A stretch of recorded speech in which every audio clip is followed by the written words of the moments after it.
চার ব্যক্তির অভিশাপ থেকে দূরে থাকবেন। এই চার ব্যক্তির অভিশাপ যদি আপনার গায়ে লেগে যায় তাহলে আপনার জীবন ধ্বংস হয়ে যাবে, দুনিয়াতেও আপনি ধ্বংস হবেন, আখিরাতেও আপনার শেষ হয়ে যাবে। এজন্য এই চার ব্যক্তির থেকে অভিশাপ থেকে আপনি দূরে থাকবেন। নাম্বার ওয়ান, এক নাম্বার হচ্ছে পিতামাতার অভিশাপ কখনো নেবেন না। কেননা পিতামাতার দোয়া করলেও কবুল, বদদোয়া দিলেও আল্লাহ তাআলা কবুল করে নেন। আমরা বুখারী শরীফের জুরাইজের ঘটনা শুনেছি।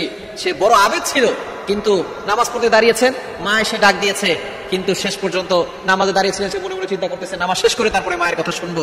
নামাজ শেষ করে দেখেন মা চলে গেছে, আবারও আসছেন, আবারও নামাজে ছিলেন, আবারও দরজা খুলে দেখেন মা চলে গেছেন। এভাবে তিনবার ডাকার পরে মা বদদোয়া করে দিয়েছেন, আজকে তুমি তোমার মায়ের কথা শুনলে না, একজন খারাপ নারীর সাথে দেখা না হয়ে তোমার মৃত্যু হবে না। শেষ পর্যন্ত একজন পতিতার নারী সেটাকে ফাঁসিয়ে দিয়েছিল এবং আল্লাহ পাক রব্বুল আলামিন তাকে সেখান থেকে হেফাজত করেছিলেন। এই যে মায়ের বদদোয়া কাজে লেগে গিয়েছে, সে জেনে হোক, বুঝে হোক, না বুঝে হোক, বদদোয়া যে দিয়েছে সেটা কাজে লেগে গেছে। এই জন্য অবশ্যই আমাদেরকে সতর্ক থাকতে হবে। মা বাবাকে কখনো অভিশাপ নিব না, তাদের সাথে সুন্দর ব্যবহার করব, সব সময় ভালো ব্যবহার করব। কেন আল্লাহ পাক রব্বুল আলামিন তার হকের ব্যাপারে কথা বলে তারপরে বলেছেন পিতামাতার খেদমত করতে। কোরআন খুলেন, আল্লাহ পাক রব্বুল আলামিন বলে দিয়েছেন 15 নম্বর 3 নম্বর পৃষ্ঠার 6, 7, 8, 9 নম্বর লাইনগুলোতে সূরা বানী ইসরাঈলের 23 এবং 24, 23, 24 নম্বর আয়াতে রব্বুল আলামিন বলেন, ওয়াকাদা রাব্বুকা আল্লা তা'বুদু ইল্লা ইয়াহু ওয়া বিল ওয়ালিদাইনি ইহসানা। আল্লাহ পাক রব্বুল আলামিন প্রথমে অর্ডার করে দিয়েছেন, ফয়সালা করে দিয়েছেন, আল্লাহ তা'বুদু ইল্লা ইয়া, আল্লাহ ছাড়া কারো ইবাদত করা যাবে না। ওয়া বিল ওয়ালিদাইনি ইহসানা, তারপরে যে আদেশ আল্লাহ দিয়েছেন, গুড ডিলিংস উইথ প্যারেন্টস, পিতামাতার সাথে ভালো ব্যবহার, গুড বিহেভিয়ার উইথ প্যারেন্টস, আপনার পিতামাতার সাথে ভালো ব্যবহার করবেন। সুতরাং তাদের অভিশাপ কখনো নেবেন না, তাহলে আপনার জীবন শেষ হয়ে যাবে।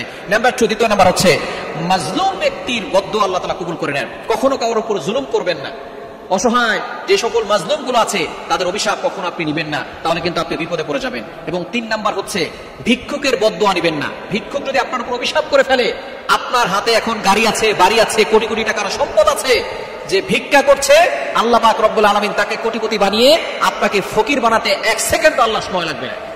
আজকে আপনি অহংকার করছেন, দাম্ভিকতা দেখাচ্ছেন, একজন ভিক্ষুক আপনার গাড়ির সামনে, লক্ষ টাকার গাড়িতে আপনি চলেন, ভিক্ষুক এসে বলে আমাকে 10টা টাকা দেন, আপনি 10টা টাকা দিতে পারেন না, তার সাথে খারাপ ব্যবহার করেন।